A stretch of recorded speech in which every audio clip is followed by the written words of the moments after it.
സുഗമദേവി സീരിയലിൻ്റെ ഇന്നത്തെ എപ്പിസോഡിൻ്റെ promo review വിശേഷങ്ങളിലേക്ക് എല്ലാവർക്കും സ്വാഗതം. അങ്ങനെ നമ്മളുടെ മീരയെ കൊന്നത് ആരാണെന്നുള്ള ആ ഒരു സത്യമൊക്കെ പ്രകാശ് മേനോൻ നന്ദനോട് തുറന്നു പറയുന്ന ആ ഒരു എപ്പിസോഡ് തന്നെയാണ് വരാൻ പോകുന്നത്.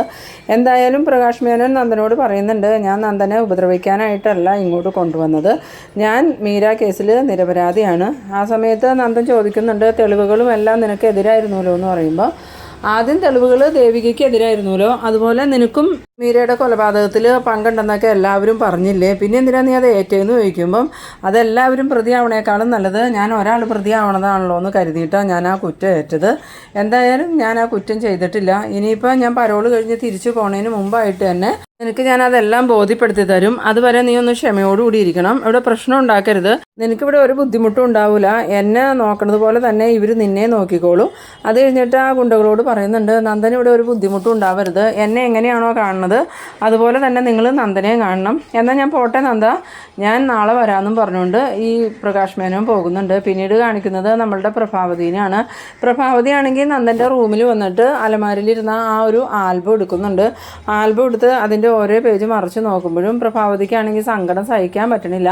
അങ്ങനെ പ്രഭാവതി ആൽബവും കട്ടുമ്പോൾ വെച്ചിട്ട്, എൻ്റെ മോനെ നന്ദ നീ എവിടെയാടാ, അമ്മയുടെ അടുത്തേക്ക് തിരിച്ചു വാടാന്നും പറഞ്ഞ് ഹൃദയം പൊട്ടി കരയുന്നുണ്ട്. ആ സമയത്ത് ദേവിക അങ്ങോട്ട് വന്നിട്ട് ഈ പ്രഭാവതിയുടെ അവസ്ഥ കാണുമ്പം ദേവികയ്ക്കും ഭയങ്കര സങ്കടമാവുന്നുണ്ട്. എന്നിട്ട് ദേവിക പറയുന്നുണ്ട്, അമ്മ ഇങ്ങനെ ഇവിടെ ഇരുന്ന് സങ്കടപ്പെടലേ, അമ്മ താഴോട്ട് വാ, അവിടെ അച്ഛനുണ്ടല്ലോ, അച്ഛനുമായിട്ട് സംസാരിച്ചിരിക്കുക, അപ്പോൾ അമ്മയുടെ കുറച്ച് ടെൻഷൻ മാറുമെന്ന് പറയുമ്പോൾ, എൻ്റെ എന്ത് ടെൻഷൻ മാറുമെന്നാണ് നീ പറയണത്, എൻ്റെ മോനെ കാണാനില്ല, അവൻ എവിടെയാണെന്ന് ഒരറിവുമില്ല, ഇത്രയും ദിവസം നിങ്ങളെല്ലാവരും ചേർന്ന് എൻ്റെ മോനെ ഇവിടുന്ന് മാറ്റി നിർത്തി, അവൻ ഇവിടെ തന്നെ നിന്നാൽ മതിയായിരുന്നു, അങ്ങനെയാണെങ്കിൽ അവനെ കാണാതാവില്ലായിരുന്നു, സ്റ്റേഷനിൽ കൊണ്ടേ ഹാജരാക്കി ജയിലിലേക്ക് വിട്ടാലും എനിക്ക് സങ്കടം ഉണ്ടായിരുന്നില്ല, ഇതിപ്പോൾ എൻ്റെ മോൻ മരിച്ചോ ജീവിച്ചിരിക്കണ്ടോ എന്ന് പോലും എനിക്ക് അറിയില്ലല്ലോ എന്ന് പറഞ്ഞ് വീണ്ടും പ്രഭാവതി കരയുമ്പോൾ ദേവിക പറയുന്നുണ്ട്, എന്തായാലും ഹരിയങ്ങൾ എല്ലാ കാര്യങ്ങളും അന്വേഷിക്കുന്നുണ്ട് അമ്മ, 2 ദിവസവും കൂടി അമ്മ ഒന്ന് ക്ഷമിക്കുക, അതിനുള്ളിൽ നമ്മൾ നന്ദുവിനെ എന്തായാലും കണ്ടെത്തും, ആ കാര്യത്തിലൊരു സംശയമില്ല. അതുമാത്രമല്ല, ഞാനും അച്ഛനും ഇന്നലെ മിനിസ്റ്ററെ കാണാൻ പോയിട്ടുണ്ടായിരുന്നു, മിനിസ്റ്ററോട് എല്ലാ കാര്യങ്ങളും വിശദമായി തന്നെ പറഞ്ഞിട്ടുണ്ട്.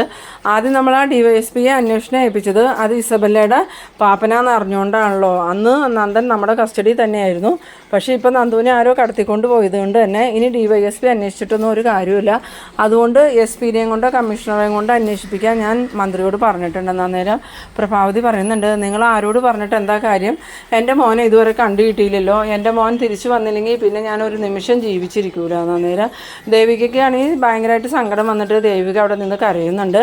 പിന്നീട് കാണിക്കുന്നത് നമ്മളുടെ സിദ്ധാർത്ഥൻ്റെ അടുത്തേക്ക് ദേവിക ചെല്ലാണ്.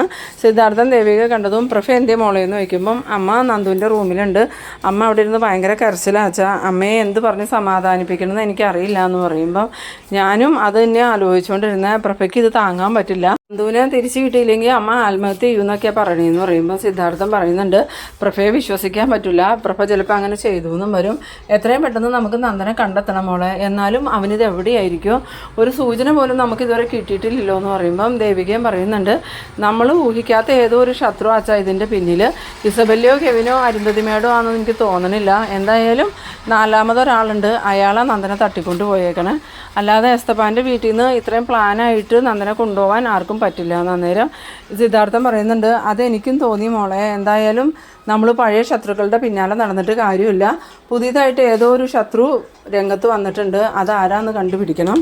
ആ സമയത്ത് ദേവിക പറയുന്നുണ്ട്, എനിക്ക് എത്ര ആലോചിച്ചിട്ടും അങ്ങനെ ഒരു ശത്രു ഉള്ളതായിട്ട് സൂചന പോലും കിട്ടുന്നില്ല അച്ഛാ, നന്ദുവിന് അങ്ങനെ പ്രത്യേകിച്ച് ആരും ശത്രുക്കളായിട്ടില്ല, ആകെ ഉണ്ടായിരുന്നത് ആ ഋഷിയും അരുന്ധതിമേടായിട്ടുള്ള ശത്രുത, അവരാണെങ്കിൽ നന്ദുവിനെ തട്ടിക്കൊണ്ട് പോയിട്ടുമില്ല, അവർക്ക് ഇതിലൊരു പങ്കുമില്ല എന്ന് എനിക്ക് മനസ്സിലായിട്ടുണ്ട്. അന്നേരം സിദ്ധാർത്ഥൻ പറയുന്നുണ്ട്, എന്തായാലും അന്വേഷണം ഊർജിതമാക്കണം മോളെ, എത്രയും പെട്ടെന്ന് നന്ദനെ കണ്ടെത്തണം, ഇല്ലെങ്കിൽ അവൻ്റെ ജീവൻ എന്തെങ്കിലും ആപത്ത് വരുമെന്നാണ് എനിക്ക് സംശയം. ഇത് കാണിക്കുന്നത് നമ്മളുടെ ഗിരീഷിനെയാണ്. ഗിരീഷിനാണെങ്കിൽ ഇങ്ങനെ ആകെ ടെൻഷൻ അടിച്ച് നടക്കുമ്പം രജനി വന്നിട്ട് ചോദിക്കുന്നുണ്ട്, എന്താ ഗിരി, നന്ദനെക്കുറിച്ച് എന്തെങ്കിലും വിവരം കിട്ടിയോയെന്ന് ചോദിക്കുമ്പം ഗിരി പറയുന്നുണ്ട്, ഇല്ല രജനി, ഇതുവരെ ഒരു വിവരമില്ല, സാറും ദേവികയൊക്കെ മിനിസ്റ്ററെ കണ്ട് അന്വേഷണം ഊർജിതമാക്കാൻ പറഞ്ഞിട്ടുണ്ട്, അതുപോലെ തന്നെ ആ DYSP കുരുവിളയെ മാറ്റിയിട്ട് പകരം SP-നെയും കൊണ്ട് അന്വേഷിപ്പിക്കാനും പറഞ്ഞിട്ടുണ്ട്. അന്നേരം ഈ രജനി പറയുന്നുണ്ട് അത് ദേവിക പറയണതല്ലേ, അല്ലാതെ അവർ മിനിസ്റ്ററെ കണ്ടു എന്ന് ഗിരിക്ക് ഉറപ്പൊന്നുമില്ലല്ലോ എന്ന് ചോദിക്കുമ്പം എന്നാൽ പിന്നെ നിനക്ക് ഉറപ്പുണ്ടാവണമല്ലോ, നീ എന്നാൽ അവരുടെ കൂടെ പോയിങ്ങി എന്നായിരുന്നു എന്ന് ചോദിക്കുമ്പം രജനി പറയുന്നുണ്ട് ഞാൻ പോയേനെ, പക്ഷെ അവരെന്നെ കൊണ്ടുപോകില്ലല്ലോ, എന്തായാലും ഇത് ദേവികയും അച്ഛനും ഹരിയങ്ങളും ചേർന്ന് നടത്തണ എന്തോ ഒരു നാടകമാണെന്നാണ് എനിക്ക് തോന്നണേ. ഇതിനു മുമ്പ് നന്ദനെ എസ്തപ്പാൻ്റെ വീട്ടിൽ കൊണ്ടുപോയി താമസിപ്പിച്ചു, എന്നിട്ട് ആ സത്യം എന്നിൽ നിന്നും അമ്മയിൽ നിന്നും മറച്ചു വെച്ചു. ഞങ്ങളന്ന് ഒരുപാട് സങ്കടപ്പെട്ടു, എന്നിട്ടും സത്യങ്ങളൊന്നും ആരും പറഞ്ഞില്ല. പിന്നെ അമ്മ DGPക്ക് പരാതി കൊടുക്കാൻ പോകാമെന്ന് പറഞ്ഞപ്പോഴല്ലേ ദേവിക നന്ദൻ എസ്തപ്പാൻ്റെ വീട്ടിലുണ്ടെന്നുള്ള കാര്യം അമ്മയോട് പറഞ്ഞത്. ഇതും അങ്ങനെയുള്ള ദേവികയുടെ നാടകമാണോ എന്ന് ആർക്കറിയാമെന്ന് പറയുമ്പം ഗിരി പറയുന്നുണ്ട് നീ എന്തൊക്കെയാണ് രജനി പറയണേ, നീ ദേവികയെ കാണുമ്പോൾ ദേവികയെ നല്ലോണം അപമാനിക്കുന്നുണ്ട്, അതൊരിക്കലും നല്ലതിനല്ല. സത്യങ്ങളെല്ലാം വെളിയിൽ വന്നു കഴിയുമ്പം നീ അതിന് പശ്ചാത്തപിക്കേണ്ടി വരുമെന്ന് പറയുമ്പം രജനി പറയുന്നുണ്ട് എന്തായാലും സത്യങ്ങൾ വെളിയിൽ വരട്ടെ, ആ സമയത്ത് ഞാൻ പശ്ചാത്തപിക്കണമെങ്കിൽ പശ്ചാത്തപിച്ചോളാം, അതിനൊന്നും എനിക്കൊരു പ്രശ്നമില്ല. എന്തായാലും എനിക്ക് എൻ്റെ അനിയനെ കിട്ടണം, എത്രയും പെട്ടെന്ന് എൻ്റെ അനിയനെ കണ്ടെത്തണമെന്ന് പറയുമ്പം ഗിരി പറയുന്നുണ്ട് അതിനല്ലേ ഇവിടെ പോലീസ് അന്വേഷിച്ചുകൊണ്ടിരിക്കണം, പിന്നെ നീ ഇങ്ങനെ ഏതു നേരവും പറഞ്ഞുകൊണ്ടിരുന്നാൽ നന്ദൻ തിരിച്ചു വരുമെന്ന്.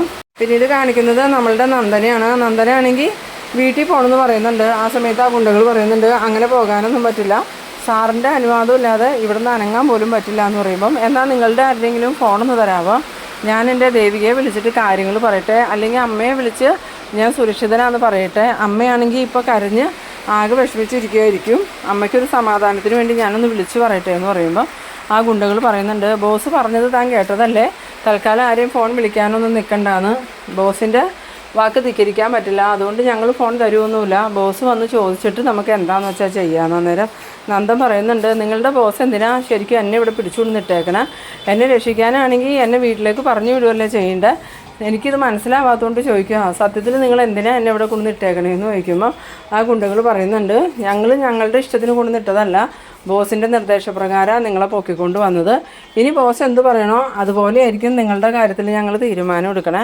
അല്ലാതെ ഞങ്ങൾക്ക് പ്രത്യേകിച്ച് തീരുമാനമൊന്നുമില്ല. അന്നേരം നന്ദനാണെങ്കിൽ ഇങ്ങനെ ദേഷ്യത്തോടുകൂടി നിൽക്കുന്നുണ്ട്. പിന്നീട് കാണിക്കുന്നത് നമ്മളുടെ അരുന്ധതിനെയാണ്. അരുന്ധതി ആണെങ്കിൽ ഇങ്ങനെ ആകെ ടെൻഷൻ അടിച്ചിരിക്കുന്ന സമയത്ത് പെട്ടെന്ന് തന്നെ അരുന്ധതിക്ക് ഒരു ഓർമ്മ വരുന്നുണ്ട്, ഇനി പണ്ട് ഋഷിയുമായിട്ട് പ്രശ്നം ഉണ്ടായ അവനെങ്ങാനും ആയിരിക്കും ഇനി ഋഷിയെ കടത്തിക്കൊണ്ട് പോയേക്കണേന്ന് ഇങ്ങനെ ആലോചിച്ചുകൊണ്ട് വേഗം തന്നെ അരുന്ധതി ഫോണെടുത്ത് CPക്ക് വിളിക്കുന്നുണ്ട്.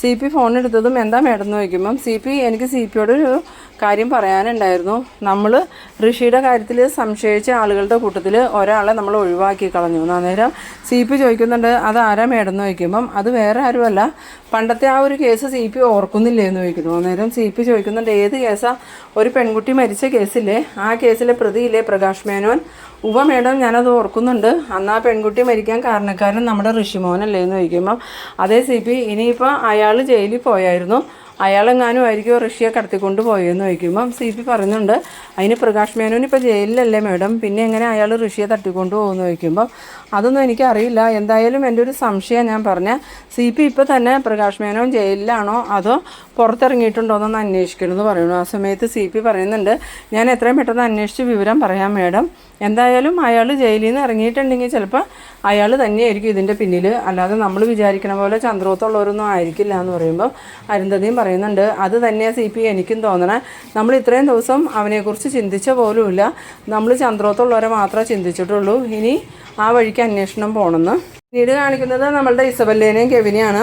ഇസബല്ലയും കെവിനും കൂടി DYSPയുടെ അടുത്തേക്ക് വന്നേക്കാണ്. DYSPനോട് ഇസബല്ല ചോദിക്കുന്നുണ്ട് എന്താ ഈ പാപ്പ കാര്യങ്ങളൊക്കെ, SP അന്വേഷിച്ചിട്ട് നന്ദനെക്കുറിച്ച് എന്തെങ്കിലും വിവരം കിട്ടിയോയെന്ന് ചോദിക്കുമ്പോൾ DYSP പറയുന്നുണ്ട് SP അന്വേഷിച്ചിട്ട് വിവരം കിട്ടിയോന്നൊന്നും എനിക്കറിയില്ല, അതെന്താ പാപ്പനോട് SP ഒന്നും പറയില്ലേ എന്ന് ചോദിക്കുമ്പം ഇല്ല, ഇത് പ്രത്യേക കേസായിട്ട് അന്വേഷിക്കണമെന്നാണ് ദേവിക പറഞ്ഞേക്കണേ, അതുകൊണ്ട് കേസിൻ്റെ ഡീറ്റെയിൽസ് SP ആരോടും പറയാറില്ല, ദേവികയും സിദ്ധാർത്ഥൻ സാറുമായിട്ടാണ് ഡിസ്കസ് ചെയ്യാറുള്ളൂ. അന്നേരം ഇസബല്ല ചോദിക്കുന്നുണ്ട് നന്ദനെക്കുറിച്ച് അപ്പോൾ ഒരു വിവരവും കിട്ടി കാണില്ല അല്ലേ, വിവരം കിട്ടിയെങ്കിൽ നന്ദനെ കണ്ടുപിടിക്കൂലേ എന്ന് ചോദിക്കുമ്പം എനിക്കൊന്നും അറിയില്ല ബെല്ല, എന്തായാലും നമ്മളറിയാത്ത നാലാമതൊരാളാണ് ഇപ്പം ഇതിൻ്റെ പിന്നെ കളിച്ചുകൊണ്ടിരിക്കണേ, കാരണം നന്ദൻ ചന്ദ്രോത്തുകാരുടെ കസ്റ്റഡിയിലില്ല, അങ്ങനെ കസ്റ്റഡിയിലുണ്ടെങ്കിൽ അവർ കേസ് ഇത്രമാത്രം ഊർജിതമാക്കാൻ പറഞ്ഞ് മിനിസ്റ്റർക്ക് കംപ്ലൈൻറ്റ് കൊടുക്കൂല, അതുമാത്രമല്ല ഋഷിയെ അവർ തട്ടിക്കൊണ്ട് പോയിട്ടുമില്ല, ഋഷിയെ വേറെ ആരാണ് തട്ടിക്കൊണ്ട് പോയേക്കണേ, ഇനിയിപ്പം നന്ദനും ഋഷിക്കും കോമൺ ആയിട്ടുള്ള ഏതെങ്കിലും ശത്രു ഉണ്ടോ എന്ന് അറിയില്ലല്ലോ എന്ന് പറയുമ്പോൾ ഇസബല്ല പറയുന്നുണ്ട് അതെങ്ങനെയാണ് പാപ്പ, നന്ദൻ അങ്ങനെ പ്രത്യേകിച്ച് ശത്രുക്കളൊന്നും ഇല്ലല്ലോ എന്ന് പറയുമ്പോൾ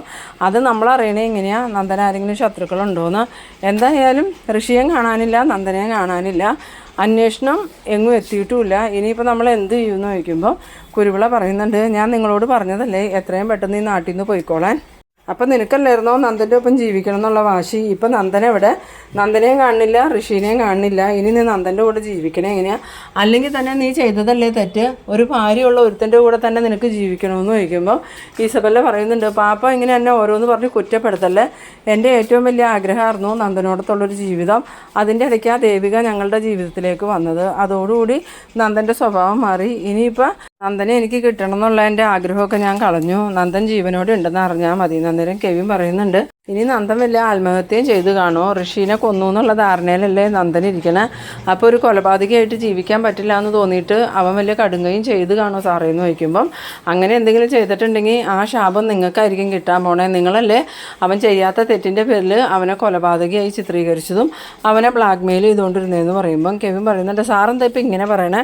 ഇത്രയും ദിവസം ഞങ്ങളുടെ എല്ലാ കാര്യത്തിനും സാറും സപ്പോർട്ടല്ലേ എന്ന് ചോദിക്കുമ്പോൾ, അതൊക്കെ ആയിരുന്നു, പക്ഷേ കാര്യങ്ങൾ ഇത്രയും വഷളായ സ്ഥിതിക്ക് എല്ലാം തുറന്നു പറയാൻ അരുന്ധതി മേഡം തയ്യാറായതല്ലേ. അപ്പം നിങ്ങളല്ലേ അതിനെ എതിർത്തത്. ഇപ്പോഴാണ് ഈ ഋഷിയെ കാണാനില്ല. ഇനിയിപ്പോൾ അരുന്ധതി മേഡം എന്തൊക്കെ ചെയ്തു വിട്ടുമെന്ന് പറയാൻ പറ്റില്ല. അവരങ്ങനെ ഒരു നിസാരക്കാരിയായ സ്ത്രീയൊന്നും അല്ല എന്ന് അന്നേരം ഇസബല്ല പറയുന്നുണ്ട്, അതെനിക്കറിയാം. അവർ ഇടഞ്ഞു കഴിഞ്ഞിട്ടുണ്ടെങ്കിൽ നമ്മളെ കൊല്ലാനും മടിക്കൂല. ആ സമയത്ത് കുരുവിളയാണെങ്കിൽ ഇങ്ങനെ എന്ത് ചെയ്യണമെന്ന് അറിയാതെ ആലോചിച്ചിരിക്കുന്നുണ്ട്. പിന്നീട് കാണിക്കുന്നത് നമ്മളുടെ നന്ദനാണെങ്കിൽ ആകെ ദേഷ്യത്തിലാണ്. എനിക്കൊന്നിലെ വീട്ടിൽ പോകണം, ഇല്ലെങ്കിൽ ഫോൺ ചെയ്ത് അമ്മയോട് സംസാരിക്കണം എന്ന് ഇങ്ങനെ ഗുണ്ടകളോട് പറഞ്ഞുകൊണ്ടിരിക്കുമ്പോൾ ഗുണ്ടകൾ പറയുന്നുണ്ട്, എന്തായാലും ബോസ് ഇപ്പോൾ തന്നെ വരും. ബോസ് വന്നതിന് ശേഷം നിങ്ങൾ എന്താണെന്ന് വെച്ചാൽ സംസാരിച്ച് തീരുമാനിച്ചോ, അല്ലാതെ ഞങ്ങളുടെ ഫോണൊന്നും അമ്മയ്ക്ക് വിളിക്കാനായിട്ട് തരില്ല എന്ന്. അങ്ങനെ ദേഷ്യപ്പെട്ടുകൊണ്ട് നിൽക്കുന്ന സമയത്ത് നമ്മളുടെ പ്രകാശ് മേനോൻ അങ്ങോട്ട് വരുന്നുണ്ട്. പ്രകാശ് മേനോനെ കണ്ടതും ഈ നന്ദനാണെങ്കിൽ, പ്രകാശ് എന്താ ഇത്, എന്നെ എന്തിനാ ഇങ്ങനെ കൊണ്ടുവന്നിട്ടേക്കണേ? എനിക്ക് അമ്മയെ വിളിച്ചൊന്ന് സംസാരിക്കണം. നന്ദ, ഞാൻ നിന്നോട് പറഞ്ഞില്ലേ 2 ദിവസം ഒന്ന് ക്ഷമിക്കാൻ. 2 ദിവസം കൊണ്ട് എല്ലാ പ്രശ്നങ്ങളും പരിഹരിക്കപ്പെടും. മീരയെ കൊന്ന ആളും നിന്നെ ഇപ്പോൾ ഈ അപകടത്തിലാക്കിയേക്കണ ആളും ഒരാൾ തന്നെയാണ്. അത് കേട്ടതും നന്ദ ചോദിക്കുന്നുണ്ട്, അതാരാന്ന് ചോദിക്കുമ്പം അതൊക്കെ ഞാൻ വഴിയേ പറയാം. എന്തായാലും ഇത്രയും ദിവസമായില്ലേ, നീ ഇനി ഒരു 2 ദിവസം കൂടി ക്ഷമിച്ചാൽ മതി.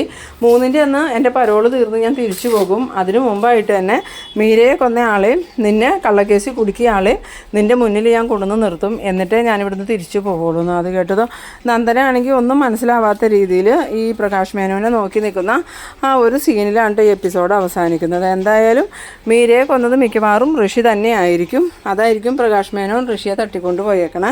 അപ്പോൾ നിങ്ങളെൻ്റെ വീഡിയോ ആദ്യമായിട്ടൊക്കെ കാണുന്നവരാണെങ്കിൽ ചാനലൊന്ന് സബ്സ്ക്രൈബ് ചെയ്യാനും എൻ്റെ വീഡിയോ നിങ്ങൾക്ക് ഇഷ്ടമായാൽ ലൈക്ക് ചെയ്യാനും ഷെയർ ചെയ്യാനും മറക്കരുത്.